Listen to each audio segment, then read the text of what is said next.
Bismillahirrahmanirrahim. Assalamualaikum warahmatullahi wabarakatuh. Alhamdulillah, thumma alhamdulillah, alhamdulillah wa syukurillah, wassalatu wassalamu ala rasulillah wa ala alihi wa ashabihi wa man tabi'ahu ila yaumiddin, amma ba'd. Ibu-ibu dan bapak sekalian yang dimuliakan, yang dicintai, disayangi, dirindukan Allah Subhanahu wa ta'ala, marilah pada malam Jumat yang berkah ini kita membuka pengajian tasawuf kita dengan memohon kiranya Allah membukakan rahasianya sedikit demi sedikit, dan sehingga kita memperoleh ma'rifah. Ketahuilah bahwa ma'rifah ini adalah jalan pintas untuk lebih cepat sampai kepada Allah Subhanahu wa ta'ala. Ala hadhihi niyah wa ala kulli niyatin salih. Al-Fatihah. أعوذ بالله من الشيطان الرجيم. بسم الله الرحمن الرحيم. الحمد لله رب العالمين الرحمن الرحيم مالك يوم الدين إياك نعبد وإياك نستعين اهدنا الصراط المستقيم صراط الذين أنعمت عليهم غير المغضوب عليهم ولا الضالين. Amin. Ibu bapak sekalian, pada pertemuan kita yang lalu kita berusaha untuk memperkenalkan bagaimana cara-cara menuju Tuhan, bagaimana menggunakan potensi diri kita yang pernah kita bahas, bahwa di dalam diri kita itu sesungguhnya ada potensi tumbuh-tumbuhan, makan, memelihara, berkembang. Ada juga potensi hewan kita yang merasa, punya imajinasi, dan tentu juga sebagai manusia bertambah lagi ada akal praktis. Akal praktis ini nanti mungkin pertemuan mudah-mudahan ya 2-3 bulan akan datang, kalau masih diberikan umur panjang, kita akan bahas apa yang dimaksud akal praktis ini. Saya ingin mampir sejenak Bapak Ibu sekalian untuk menjelaskan apa yang minggu lalu mungkin terpotong oleh waktu. Nah ini, mari kita mengenali diri kita sendiri.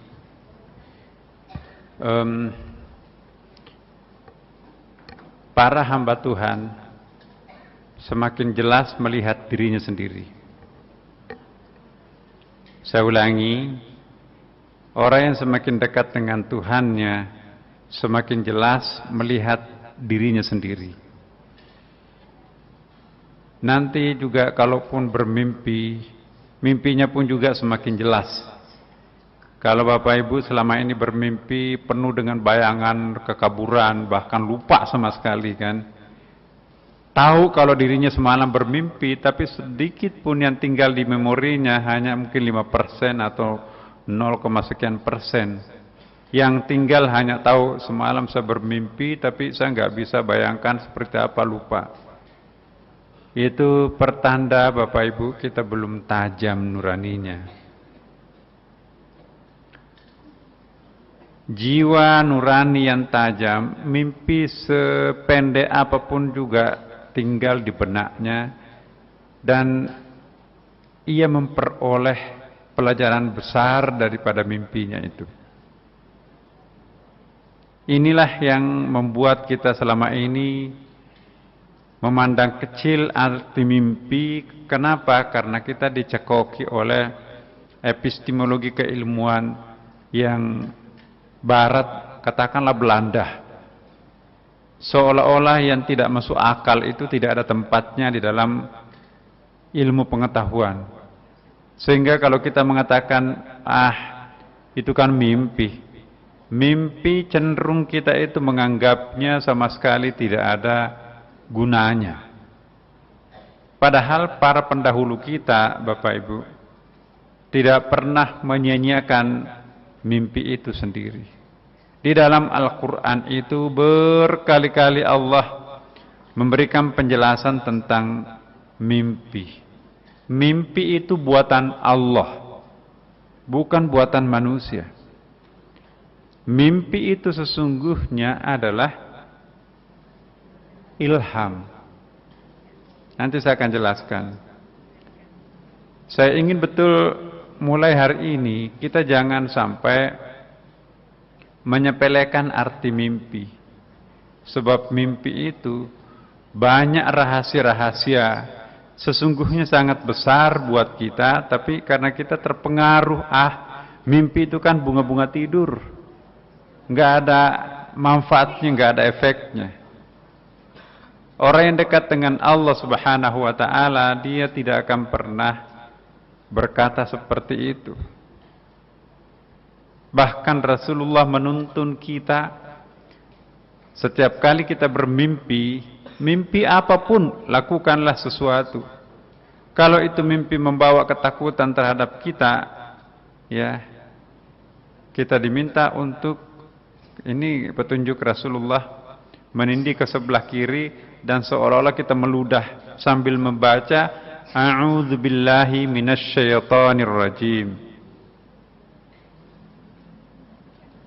Kenapa Rasulullah mengajari kita seperti itu?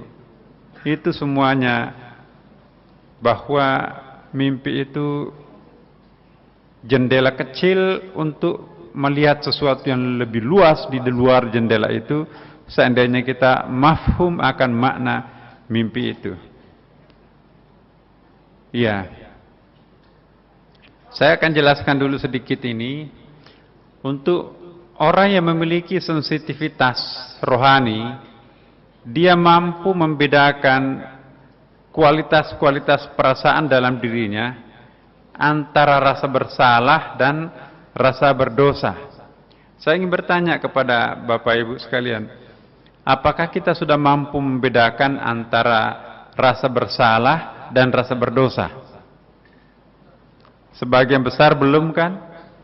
Kita menganggap rasa bersalah itu adalah rasa berdosa, atau menganggap rasa berdosa itu adalah rasa bersalah, seolah-olah sinonim antara bersalah dan berdosa.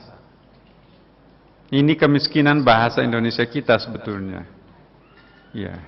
Di dalam bahasa Arab itu, di dalam bahasa Al-Quran itu, kesalahan itu disebut dengan khata.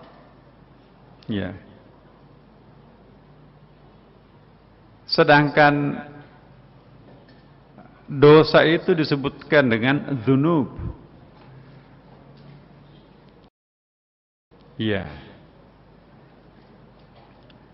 Rasa bersalah atau sense of guilt itu, rasa bersalah, ya kan, muncul ketika seseorang itu melakukan kesalahan atau al-khata. Kebanyakan faktornya disebabkan dari luar. Kalau rasa bersalah itu terasa faktornya itu dari dalam, dari luar, melengket atau melekat di dalam diri kita sendiri. Jadi gampang membukanya, kan. Kalau itu melekat di baju, ganti baju sudah selesai. Itu rasa bersalah gampang, segampang membuka baju, selesai tanpa ada beban batin. Sedangkan rasa berdosa, sense of sin atau az-dzunub, muncul ketika seseorang melakukan dosa atau az-dzunub, jamak dari dzambun. Kebanyakan faktornya disebabkan dari dalam. Sebutlah semuanya lah dari dalam. Iya. Sudah mulai bisa ditangkap, Ibu, Bapak? Selama ini kita tidak bisa membedakan antara kesalahan dan dosa. Sehingga ketika kita istighfar kepada Tuhan, ketika kita meminta maaf, kadang-kadang salah alamat. Seharusnya kita istighfar kepada Allah, tapi yang kita lakukan adalah minta maaf kepada orang. Atau sebaliknya, seharusnya kita meminta maaf kepada orang, tapi yang kita lakukan istighfar kepada Allah Subhanahu wa ta'ala. Padahal ada kesalahan yang mengakibatkan dosa. Penyebabnya karena kita melakukan kesalahan terhadap sesama manusia. Jelas dalam hadis, dosa yang kita lakukan, kesalahan yang kita lakukan dengan sesama kita, baru bisa diampunkan kalau yang bersangkutan mengampuninya. Kita pernah berutang kepada seseorang 1 juta. Apakah itu utang bisa dihapuskan dengan istighfar 100 kali kepada Allah? Iya. Atau sebaliknya, ada orang yang melakukan zina, ya, tetapi dia mencoba untuk mempengaruhi orang yang pernah digaulinya itu, memberikan uang, seolah-olah dengan ketawanya partnernya itu seperti sudah terselesaikan persoalannya.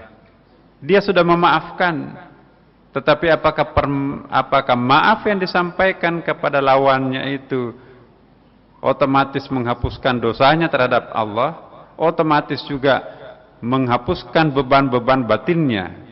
Tentu tidak. Jadi ibu bapak, bedakan antara rasa bersalah dan rasa berdosa.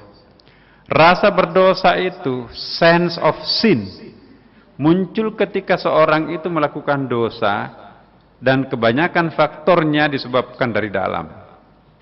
Sampai di sini bisa dirasa-rasa perbedaannya Bapak Ibu.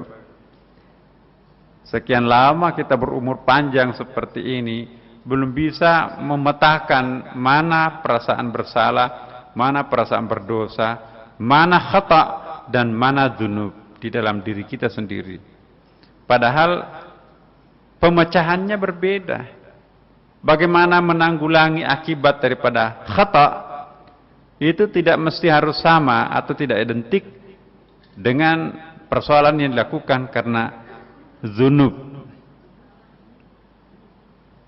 Iya. Sampai di sini bisa jelas Bu ya. Saya lanjutkan. Ini bisa membantu kita. Rasa bersalah, contohnya begini. Saya telah melakukan kesalahan. Ya. Kesannya itu tidak terasa mendalam dan cenderung membela diri kan. Kita berusaha untuk mencari logika. Logika kita itu adalah pengacara kita untuk membenarkan apa yang pernah kita lakukan. Meskipun nyata-nyata itu salah, tapi selalu muncul dalam pikiran kita pembelaan diri. Iya, dia sih penyebabnya. Saya kan cuma menanggapi, kalau dia tidak melakukan seperti itu, kami tidak melakukan itu. Jadi ada kecenderungan untuk membela diri di situ. Sehingga dengan demikian rasa bersalah itu cenderung menempel dari luar. Sedangkan rasa berdosa muncul dari kata-kata seperti ini, saya bersalah. Beda kan Bapak Ibu? Nah, saya bersalah dengan saya telah melakukan kesalahan. Iya, I have done. Apa itu? Titik-titik. Saya telah melakukan kesalahan. Sedangkan yang kedua, I'm wrong gitu ya. Saya salah. Jadi saya telah melakukan kesalahan dan saya bersalah. Itu beda. Contohnya,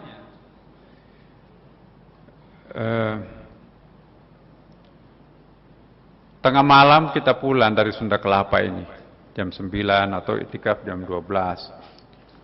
Kita pulang, di perjalanan kita lampu merah, hujan, nggak ada polisi, tidak ada juga kendaraan lalu lalang.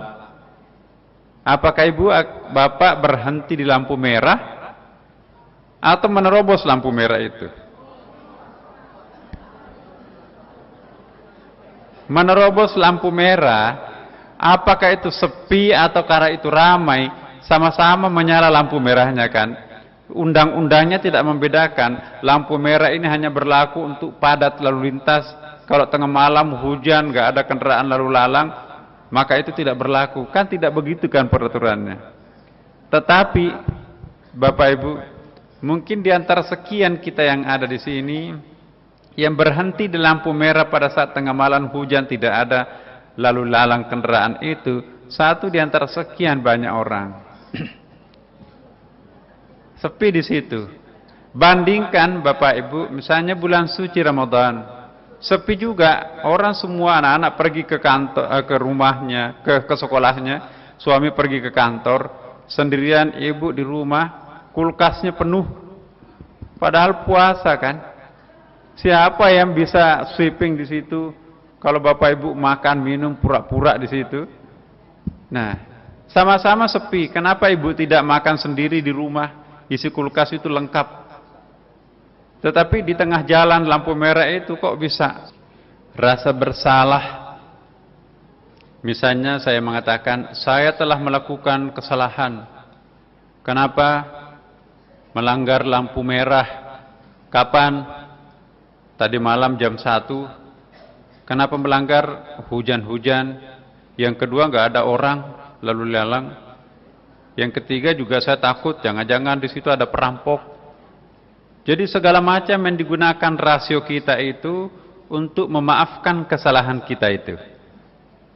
Iya kan? Tapi kalau rasa berdosa Bapak Ibu, saya bersalah, langsung di dalam batin kita itu juga bunyi saya bersalah. Kesannya sangat mendalam mengakui kesalahan itu. Mulut tidak bisa memaafkan dosa itu, tapi kalau kesalahan bisa direkayasa sehingga kita menjadi tidak salah. Nah, sampai di sini jelas Bu ya, Bapak. Rasa bersalah mudah ditutupi, rasa berdosa sulit untuk ditutupi. Kenapa? Karena rasa bersalah itu akal punya kemampuan membela kita. Sedangkan dosa, akal tidak sanggup untuk membela kita. Kenapa? Akal itu mencoba untuk mengelabui orang lain, sedangkan akal tidak sanggup mengelabui Tuhan yang Maha Tahu. Iya kan Bu, Bapak? Rasa bersalah membebani tidak terlalu lama. Paling 2 hari setelah melanggar lampu merah itu, udah terlupakan, itu nggak ada di memori kita yang tersimpan sedikit pun. Tapi ketika kita tidak berpuasa, tergoda ketika tidak ada orang yang melihat kita makan, terbebani kita, harus saya gantikan puasa ini di luar bulan suci Ramadan misalnya. Jadi lama bawaannya kalau dosa itu. Mungkin kesalahan besar gampang dilupakan, tapi dosa kecil lama untuk dilupakan. Ini bedanya antara dosa dengan kesalahan. Iya. Rasa bersalah mudah diselesaikan. Kepada orang lain misalnya, kita minta maaf. Ya. Saya membicarakan aib kamu kemarin, mohon dimaafkan. Ya, sama saya juga sering mengucapkan aibnya orang lain. Kita kembalikan pada Tuhan. Itu selesai persoalan. Tapi kalau rasa berdosa, sulit untuk diselesaikan. Karena Tuhan tidak bisa diajak omong. Tuhan tidak bisa didekati tempatnya di mana. Barang yang kita ambil bisa dikembalikan. Ini saya ambil, maaf. Tapi kalau Tuhan kita berdosa, tempatnya di mana? Tempat untuk menemui Tuhan di mana, itu sulit itu. Karena itu rasa berdosa itu lebih melekat pada diri seseorang ketimbang rasa bersalah itu sendiri. Ya.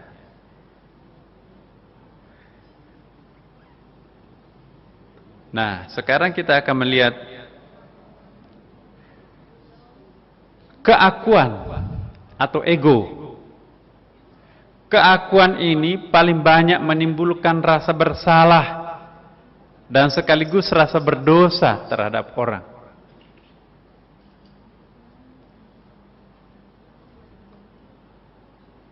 Coba kita sadar, Bu, Bapak, keakuan kita itulah yang membuat kita itu melakukan pekerjaan pelanggaran.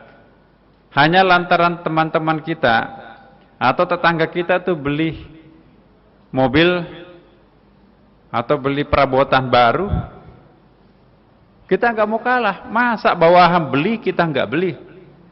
Apalagi diprovokasi oleh istrinya kan. Terpaksa jebol deposito, tabungan, itu pun juga belum selesai. Masih kurang sedikit.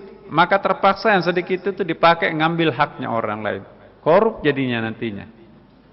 Jadi keakuan itu, Ibu, Bapak, berpotensi untuk selalu mengajak orang itu bersalah dan sekaligus juga untuk berdosa. Ya. Makanya itu para sufi mengatakan begini, selagi aku mengaku, selagi itu pula aku merasa berdosa. Jadi para sufi, kesalahan itu dianggapnya sebagai dosa. Orang awam, dosa lain, kesalahan lain. Iya. Bahkan dosa-dosa sangat ringan pun dianggap sebagai dosa besar. Apa maksudnya? Dosa ringan dianggap sebagai dosa kecil. Karena memang ya, dosa kecil dianggap dosa besar. Contohnya, saya ingin mengatakan sesuatu contoh yang ekstrim di sini. Orang yang mencapai puncak ya, sufi-sufi besar seperti Al-Khalaj. Ada lagi sejumlah sufi yang mengatakan begini. Orang yang mengartikan la ilaha illallah, tiada Tuhan selain Allah, itu musyrik. Padahal kita yang awam mengatakan orang yang menyembah Tuhan selain Allah itulah yang musyrik. Ternyata cara mengartikan dan cara memahami konsep la ilaha illallah itu berbeda antara orang awam dan para arifin. Dia mengartikan la ilaha artinya tiada wujud. Ya. Illallah selain dia. Yang maha wujud itu sesungguhnya ialah hanya dia. Lantas siapa tumbuh-tumbuhan ini, siapa pepohonan ini, bahkan siapa diri ini, itu menurut para sufi yang sangat tinggi makamnya, menganggap bahwa ini adalah tajallinya Allah subhanahu wa ta'ala. Ini adalah penampakannya Allah dalam sisi yang lain. Tapi kita susah untuk memahaminya seperti itu. Ya, saya harus hati-hati di sini. Saya yakin ibu, bapak yang mengikuti pengantar sekian lama ini nanti akan hati-hati juga di sini. Tapi jangan khawatir bapak ibu. Kalau kita berusaha untuk mendalami dirinya, kalaupun salah dapat pahala 1. Kalau benar dapat pahala 2. Dan Tuhan Maha tahu, hambaku yang di bawah ini tidak mungkin akan meninggalkan rumahnya jauh-jauh, hujan-hujan, hanya untuk mencari pengingkaran terhadap diriku. Dia datang jauh-jauh ke Sunda Kelapa hanya untuk mencari ma'rifah terhadapku. Hanya dia salah alamat, atau mungkin dia kurang ngerti. Jadi Allah memberikan pahala. Allah itu tidak egois seperti kita. Pokoknya kalau nggak perfect nggak mau. Tuhan juga tahu kalau pengetahuan kita itu cetek sedikit. Nah, jadi Bapak Ibu, la ilaha, tidak ada wujud selain hanya wujudnya, illallah. Jadi kalau menurut dia, Al-Khalaj, la ilaha kalau kita artikan tidak ada Tuhan Misalnya siapapun mau dipertuhankan, Tuhan pohon, Tuhan gunung, Tuhan macam-macam, bahkan Tuhan nafsu, Tuhan siapapun juga, maka itu adalah musyrik untuk orang kita kan. Tapi kalau dia ya justru mengakui adanya wujud lain selain wujud Allah, itu ada dualisme di situ. Dualisme adalah musyrik, ya kan? Pengakuan terhadap adanya aku dan di satu sisi adalah Dia sang pencipta, itu membatasi kemutlakannya Allah Subhanahu wa taala. Allah itu maha mutlak. Apakah yang maha mutlak itu berbagi ruangan dengan yang lain? Tidak bisa disebut sesuatu itu maha mutlak kalau masih ada berbagi dengan waktu dan tempat dengan orang lain. Bukankah Allah Subhanahu wa taala itu huwal awwal wal akhir? Dia yang sejak azali maupun juga yang tanpa akhir. Dia juga semua yang maha zahir, yang fisik ini, dan dia juga yang maha batin. Itu yang namanya mutlak, maha mutlak. Bukanlah maha mutlak itu kalau masih ada ruang khusus yang bukan dirinya sendiri. Sampai di sini jelas, Bapak? Sehingga dengan demikian para sufi tidak mau mengklaim dirinya itu adalah aku dan di sisi lain itu ada Tuhan. Itu membatasi kemahamutlakannya Allah Subhanahu wa taala. Makanya itu diartikan la ilaha, tidak ada wujud illallah selain Allah. Siapa masjid ini? Siapa pohon ini? Dan siapa yang bisa dilihat mata ini? Siapa yang tidak bisa dilihat oleh mata ini? Siapa yang bisa didengar oleh telinga ini? Siapa yang sangat halus sampai tidak bisa didengarkan oleh gendang telinga kita ini? Maka itu semuanya adalah appearance-nya, tajallinya, penampakannya dalam bentuk lain, Allah Subhanahu wa taala. Karena itu adalah lahu kufuwan ahad, penuh semua ruangan ini. Itulah yang disebut dengan yang maha mencakupi semuanya, maha mutlak kan. Kalau disebut maha mutlak, maka tidak boleh sekecil apapun yang bukan dirinya di situ. Dengan demikian, la ilaha, tidak ada wujud selain Allah. Nah, di sini kita bingung. Loh, kalau begitu siapa yang menyembah, siapa yang disembah? Pertanyaan kita, loh, kalau begitu siapa gelas ini? Nah, kita kembali lagi. Runutlah kita ke belakang. Ada hadis Nabi kan, tadinya Allah sendirian, ahad. Tapi karena dia ingin melihat dirinya sendiri, maka dia menjadi wahid. Wahidun di situ, di al-ayanu tsabita di situ. Maka di situ ada sifat di situ, ada asma, nama-nama di situ. Dengan adanya sifat dan dengan adanya nama, itu menuntut adanya penjabaran. Namanya Allah adalah Al-Khaliq, Maha Pencipta. Bagaimana bisa disebut Maha Pencipta kalau tidak ada ciptaannya? Maka diciptakanlah alam ini. Alam itu diciptakan dari mana? Dari dirinya sendiri. Dengan demikian alam ini siapa? Alam itu kan artinya tanda. Tandanya siapa? Tandanya Allah. Alamat ini siapa? Alamatnya Allah. Sama dengan nama. Namanya ini siapa? Yang punya nama siapa? Yang dinamai siapa?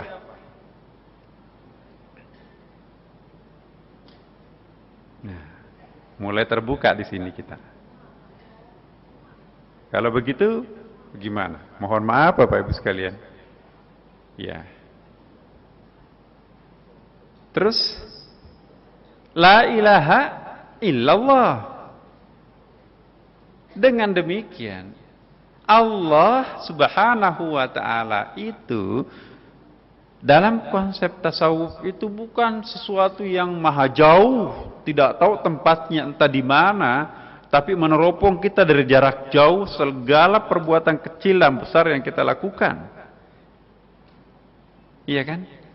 Allah tidak transenden seperti pemahamannya para teolog, ilmu kalam.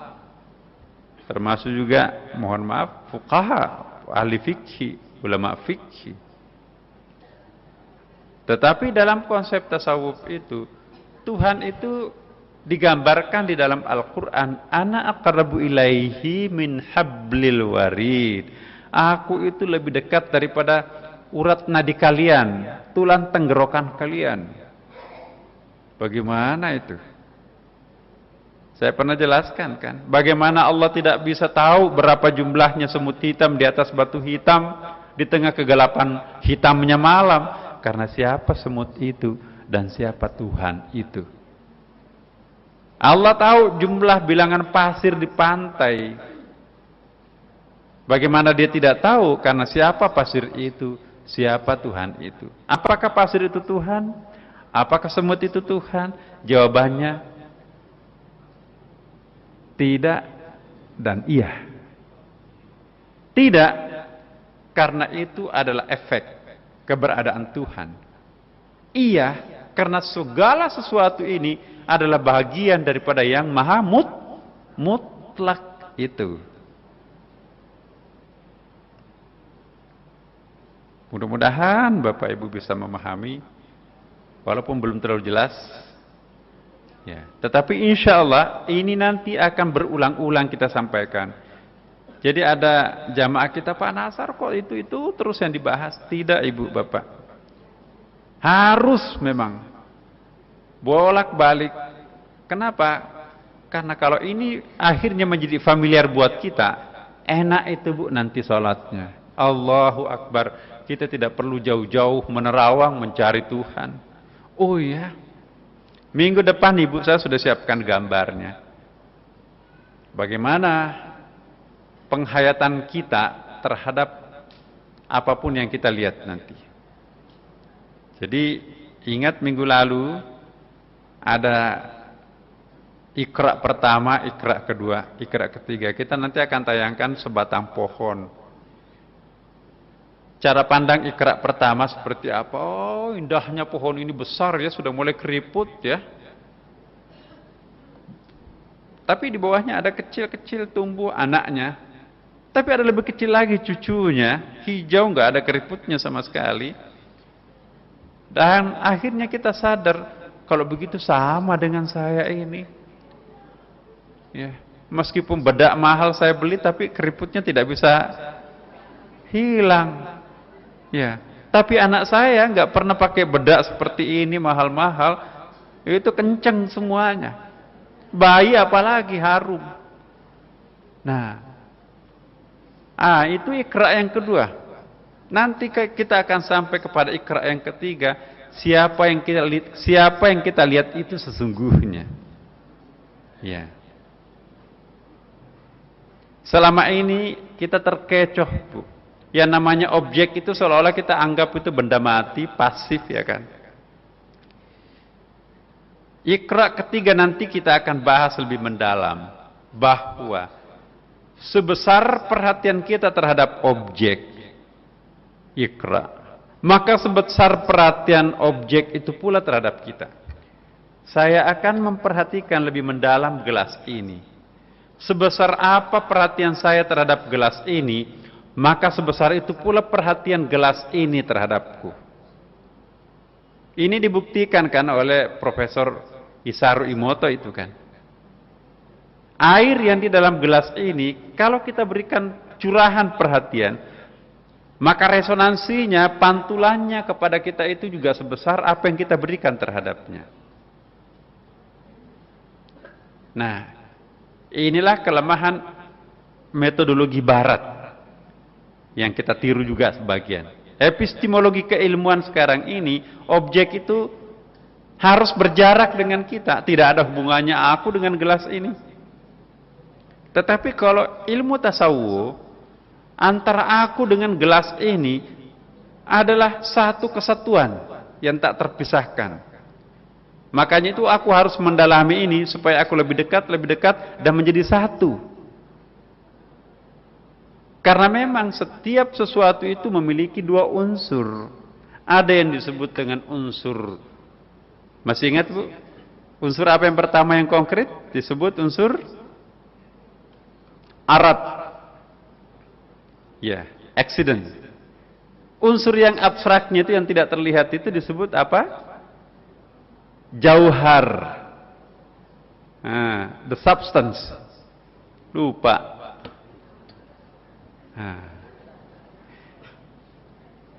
Dalam pemahaman tasawuf, segala sesuatu itu memiliki dua unsur. Ada unsur lahiriahnya, ada unsur batiniahnya. Manusia juga ada unsur lahiriahnya, ada unsur rohnya. Bukan cuma manusia yang punya unsur batin.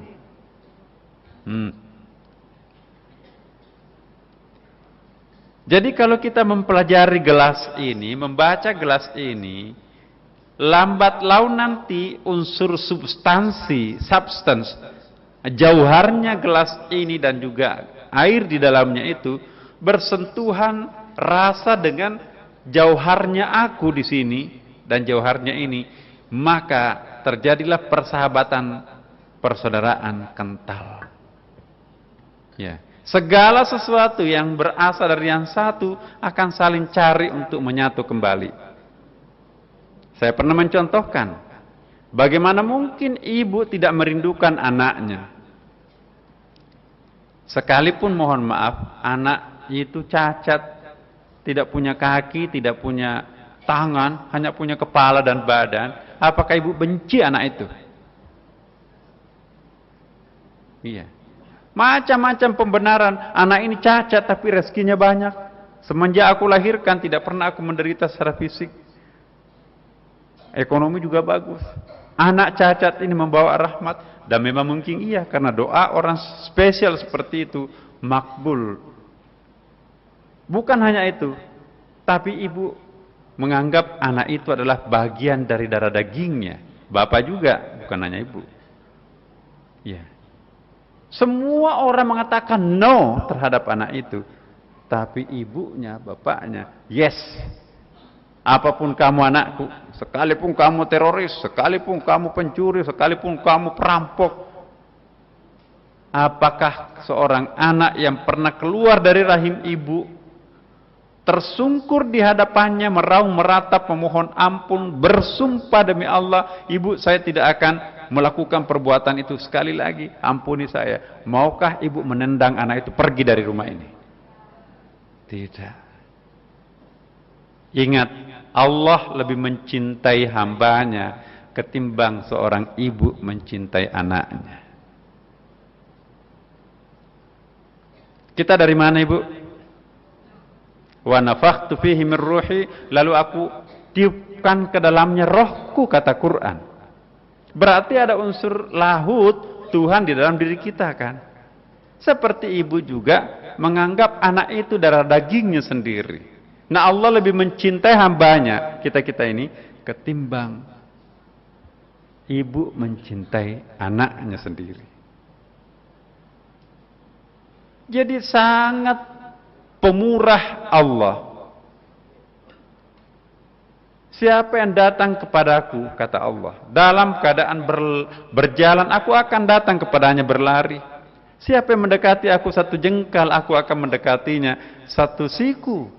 Siapa yang mendekatiku satu depah, aku akan mendekatinya lebih dari itu. Iya. Tidak ada yang bisa menghalangi aku jika aku akan memaafkan hambaku. Hambaku itu adalah kekasihku. Allah menciptakan kita dengan cinta, bukan karena dendam. Meskipun sifatnya Allah Al-Muntaqim, Maha Pendendam, tetapi yang selalu dominan diperkenalkan kepada kita Ar-Rahman, Ar-Rahim. Iya. La taqnatu min rahmatillah, kata Allah, jangan putus asa terhadap rahmatku. Jadi ibu, bapak, semakin kita memperhatikan gelas ini, maka semakin cinta gelas ini terhadap kita. Semakin kita khusyuk terhadap Tuhan, semakin cinta Tuhan itu terhadap kita sendiri. Ya. Kalau ada yang masuk neraka, itu berarti orang itu memang yang minta neraka. Berkali-kali Allah mengatakan wallahu ghafurur rahim, Allah Maha Pengampun, Maha Penyayang.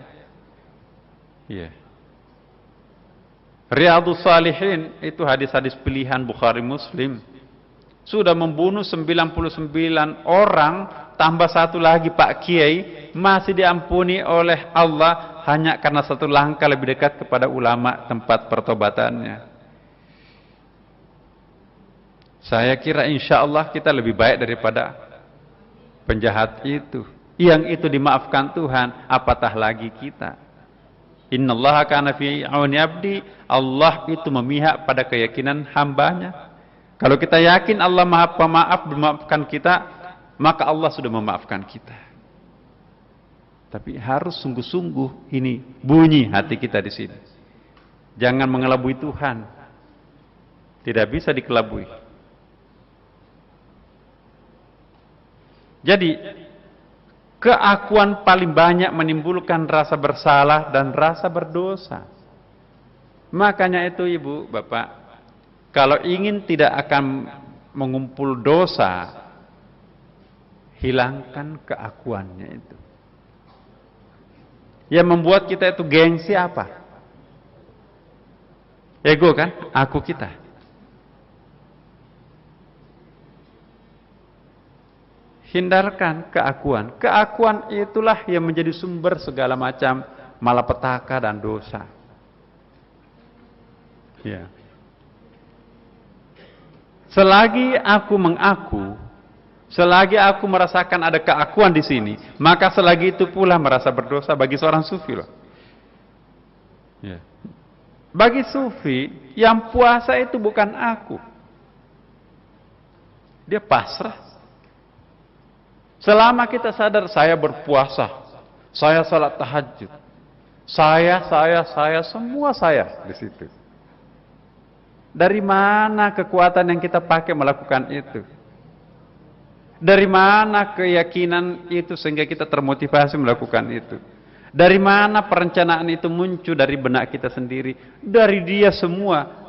Kok kenapa kita mengatakan aku? Orang yang merupakan hamba sejati tidak pernah ada kata aku di dalam dirinya. Makanya itu, kalau orang itu dipuji karena prestasinya, mohon maaf, bukan aku yang harus dipuji. Alhamdulillahi Rabbil Alamin, yang berhak dipuji hanya Dia. Aku hanya sebatang pipa. Air ini bukan aku yang memproduksi. Aku hanya sebatang pipa, tempat mengalirnya dari sumber air di sana jatuh ke sini. Tapi kalau ada kata aku, tidak, air itu aku yang bikin kok. Bohong kan? Apa kita bikin air? Enggak. Kita itu hanya pipa, selang. Jadi tidak bisa kita memenuhi pujian orang. Kembalikan kepada Allah Subhanahu wa taala. Jangan marah kalau enggak disanjung. Itu menolong orang itu kalau dia tidak menyanjung kita. Karena begitu kita tersanjung, itu artinya kita diberikan batu licin dalam mencari Tuhan. Batu licin itu gampang tergelincir, gampang jatuh. Lebih banyak mana orang yang tergelincir karena dipuji atau karena dikritik? Yang iblis apakah pengkritik atau pemuji? Nah, kita kadang-kadang kalau dipuji, wah memang kamu pantas mendampingi aku, engkau adalah malaikatku. Padahal itu iblis besar. Iya kan? Iblis yang sejati itu ialah yang memuji kita sehingga membesarkan rasa keakuanku. Oh iya dong, siapa dulu? Iya kan? Akunya di situ yang menonjol. Padahal orang itu sudah bukan lagi batu licin, sudah tergelincir dari batu licin itu sendiri. Begitu mengakui ada keakuan selain Allah, la ilaha illallah batal menurut sufi. Nah, saya lanjutkan sedikit lagi. Memori, apa itu memori? Memori itu hard disk ini ya, atau flash disk ini, direkam semua yang pernah kita lakukan itu. Manusia itu cenderung mengingat-ingat kebaikannya, ya, melupakan kejahatannya. Bahkan kebaikannya 10, tapi yang diingat dan dibayangkan 20. Memori ini adalah akan membebani seseorang dalam menjalani kehidupan. Mau lihat buktinya Bapak Ibu? Betapa memori itu membebani kehidupan kita. Ya. Seharusnya kita melakukan sesuatu kebajikan. Misalnya, itu ada sampah di tengah jalan tuh. Ya.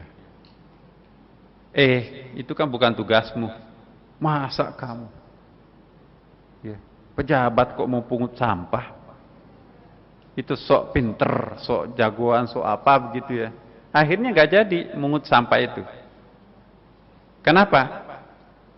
Memori yang ada dalam pikirannya itu, aku ini pejabat, aku ini orang terhormat. Bukan kelas saya untuk mungut sampah, ada tugasnya. Tapi kalau tidak ada memori yang melekat di sini, begitu ada sesuatu yang buruk, tidak ada yang membatasi kita, membebani kita, dan tidak ada pikiran apapun, langsung kita ambil. Ya. Kalau dia melakukan kesalahan misalnya, Masya Allah, langsung gila. Kenapa dia menjadi gila? Memori, dia ingat, aku ini kan dulu tokoh, aku kan ini anaknya siapa? Aku kan saudaranya si A, si B.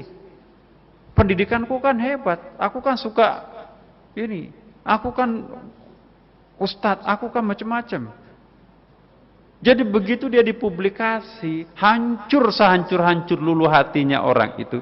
Kenapa? Hancur karena dia ditindis, digilas oleh memorinya sendiri. Coba kalau kita tidak punya memori, Bapak Ibu, semua yang kita lakukan lillahi ta'ala tidak singgah di memori kita sendiri. Kita lupa kebajikan. Kita lupa kita ini siapa. Ya. Orang yang tidak terbebani memori, dia tidak akan berpikir sampai 10, 20, 100 tahun akan datang. Ada perencanaan, tetapi bukan perencanaan itu yang menyandera dirinya sendiri. Apa yang harus saya lakukan sekarang ini? That's it. Pendek sekali pikirannya. Makanya itu Bapak Ibu sekalian, anak-anak itu, kita perlu menjadi anak-anak kembali. Dalam pengertian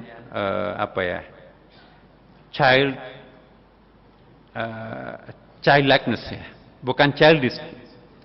Kalau childish itu begini, childish itu umurnya sudah 60 tahun, tapi masih mau seperti cucunya, kekanak-kanakan. Jadi childish, umur biologisnya itu sudah 60 tahun, tapi umur spiritualnya masih belum balik.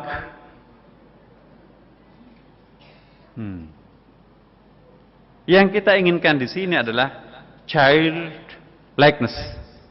Menjadi seperti baby kembali. Bagaimana baby itu Bapak Ibu sekalian? Coba kita lihat. Baby itu, atau katakanlah as-sabi, bayi itu, baru keluar dari Tuhan ya. Baru keluar dari pabrik, kira-kira seperti itu. Ciri-cirinya bayi itu gimana? Harum enggak? Harum ya. Dari mana dapat parfum harum seperti itu? Apa dari rahim ibunya? Enggak tuh. Coba cium rahim ibunya. Enggak ada bau seperti itu. Bahkan berdempetan dengan, mohon maaf, isinya WC itu kan. Enggak bau rahim. Ya. Oh, kama qala Nabi SAW, ubun-ubun bayi itu bau surga. Jadi jika ingin mencium baunya surga, ciumlah ubun-ubunnya bayi yang baru lahir itu. Ya. Anak-anak kecil itu bebas dosa, masih fresh, ya kan? Belum punya dosa, belum punya beban pikiran. Minggu depan saya akan jelaskan, kita itu punya 3 macam kelahiran. Kita 3 kali lahir. Lahir sebagai makhluk biologis, lahir sebagai makhluk psikologis, lahir sebagai makhluk spiritual. Ini penjelasannya minggu depan, belum minggu depan. Minggu berikutnya lah. Ya, ini hanya prolognya saja. Iya. Jadi menjadi bayi itu bukan hanya harum Bapak Ibu. Kita tidak punya dosa. Makanya itu bayi itu bebas syariah. Kalau ingin bebas syariah, jadi bayi. Ini kaget kan? Oh Pak Nasar kok bebas syariah? Wajib nggak anak kecil itu salat? Wajib nggak bayi itu puasa? Yang wajib itu adalah orang yang akil balik. Kalau orang sudah akil balik 15 tahun, itu sudah punya kartu kredit, bagaimana bayarnya? Itu sudah punya beban budaya, beban sosial. Itu sudah punya pikiran macam-macam. Itu yang perlu syariah itu. Itu yang perlu hukum Islam itu yang perlu Quran dan hadis itu. Selama orang itu baik, tidak perlu syariah. Kenapa kita perlu syariah? Supaya mempertahankan child likeness itu. Mempertahankan kesucian batin kita itu. Dan tidak bisa bersih tanpa melalui syariah. Iya. Anak-anak itu kan simpel. Tapi makin hari juga makin. Coba kalau cium aja bayi itu. Kalau bayi itu nggak mandi sehari semalam, masih harum. Coba kalau ibunya nggak mandi sehari semalam, bawa apa itu? Apalagi kalau 2 hari kan. Apalagi bapaknya. Nah, jadi dari mana rasa harum itu muncul? Itu bukan dari rahim ibu. Jadi kalau orang itu bersih, insya Allah dalamannya juga bersih. Tapi kalau sudah mulai makan makanan tambahan, entah makanan tambahan itu mungkin juga ada syubhatnya, sudah kotorannya juga sudah mulai bau. Bayi itu kotorannya nggak bau itu, kayak bubur, hanya nggak bisa kita makan. Ya. Iya, jadi itu Bu. Pikirannya juga sangat simpel. Maka itu semakin baby seorang anak itu, wilayahnya rumahku adalah ayunanku. Iya kan? Coba bayi yang kecil itu rumahnya apa? Jadi rumahku ayunanku. Dia tidak merasa di rumahnya bayi itu kalau dia berada di luar ayunannya atau di kereta-keretanya itu. Jadi rumahku keretaku, rumahku ayunanku. Makin besar anak itu, rumahku adalah kamarku. Ya kan? Makin besar, rumahku adalah rumahku. The body of house itu. Makin besar, rumahku adalah kompleks perumahanku, termasuk pekerangannya itu. Seperti kita, rumahku adalah RT RW ku. Ya. Bahkan lebih jauh lagi, rumahku desaku, rumahku negaraku. Rumahku bola dunia ini kan. Karena dia luas sekali tanggung jawabnya, pikirannya dan segala macam, pasti macam-macam bisa dilakukan. Dia butuh syariah. Kenapa butuh syariah? Sudah mulai bau, sudah mulai macam-macam. Jadi syariah itu untuk mereka yang perlu syariah. Makanya itu anak kecil itu tidak disebut mukallaf. Ya. Tapi jangan ditarik lebih jauh Bu ya Bapak. Ini bahasa tasawufnya sudah kelapa seperti ini. Mungkin Bapak Ibu baru dengar nih. Tapi hitung, faktanya kan seperti itu. Jadi diangkat rufi' al-qalamu an thalathin. Diangkat pena itu, kewajiban itu kepada 3 kelompok. As-sabi hatta yahtalim, bayi sampai dia akil balik. Menstruasi itu tanda-tanda akil baliknya perempuan. Mimpi basah, tanda-tanda akil baliknya laki-laki. Sebelum itu, insya Allah memang masih bagus kok. Subhanallah Bapak Ibu sekalian. Saya kembali, bahwa memori yang paling banyak membebani pikiran kita. Kenapa kita terlalu banyak kekhawatiran? Itu karena memori. Kita enggak nanti divonis kita, wah itu kok bisa-bisanya seperti itu.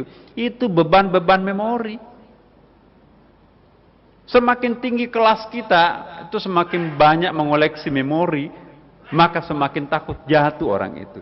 Tapi kalau memorinya itu dilepaskan kepada Allah semata, kita tawadu. Kalau ibu sudah duduk seperti itu, mau jatuh kemana lagi coba? Orang yang sudah duduk di lantai tidak akan pernah jatuh. Makanya itu tawadu itu artinya melepaskan memori kita. Ya. Latihan untuk melepaskan memori itu adalah sujud. Sujud itu adalah menjatuhkan mahkota paling tinggi kita, kepala ini jatuh ke tempat yang paling di bawah. Nah, inilah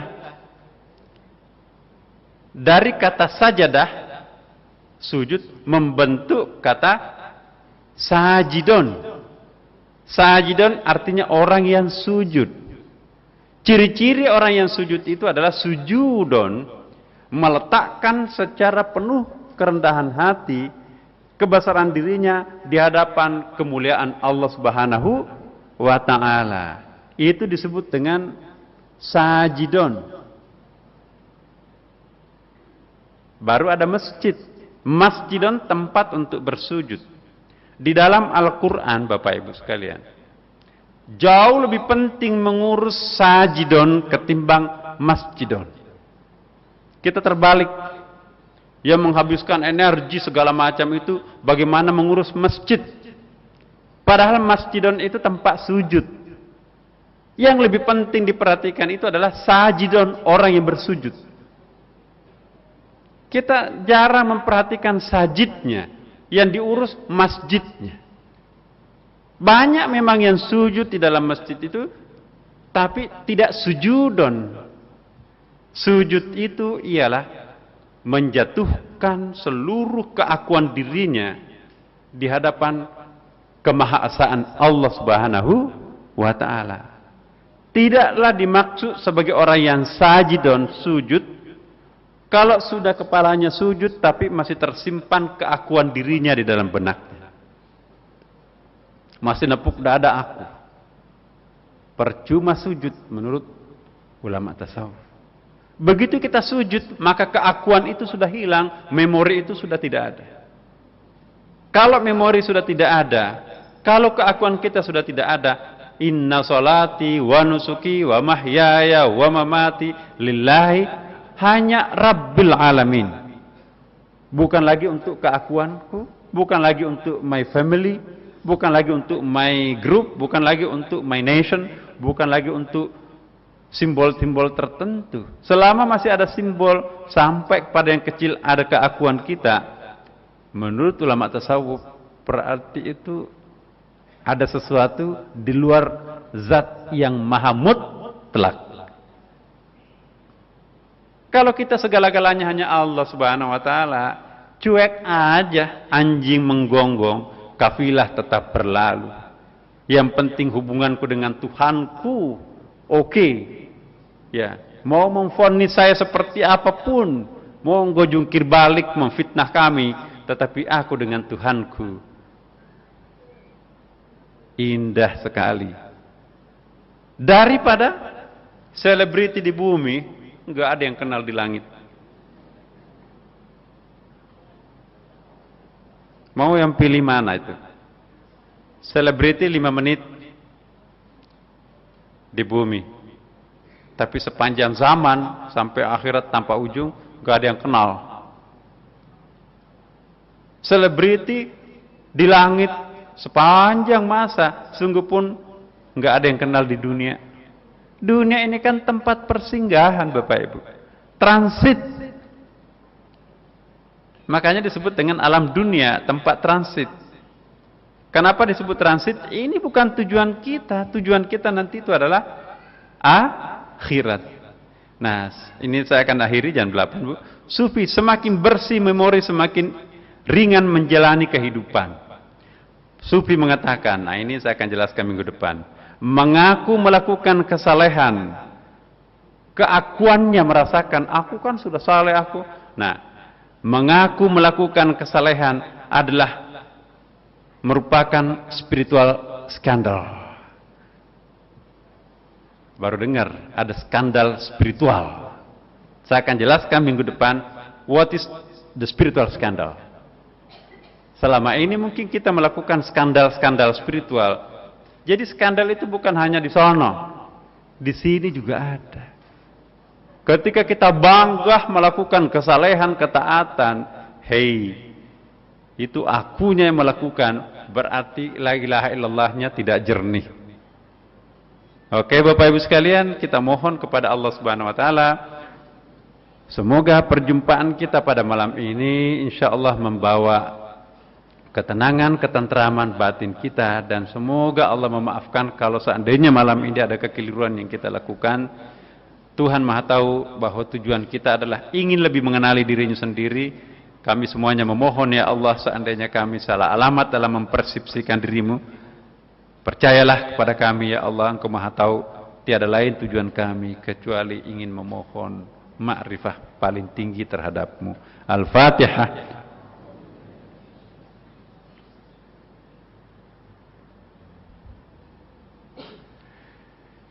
Demikian Bapak Ibu sekalian, semoga ada berkah untuk kita semuanya. Wassalamualaikum warahmatullahi wabarakatuh.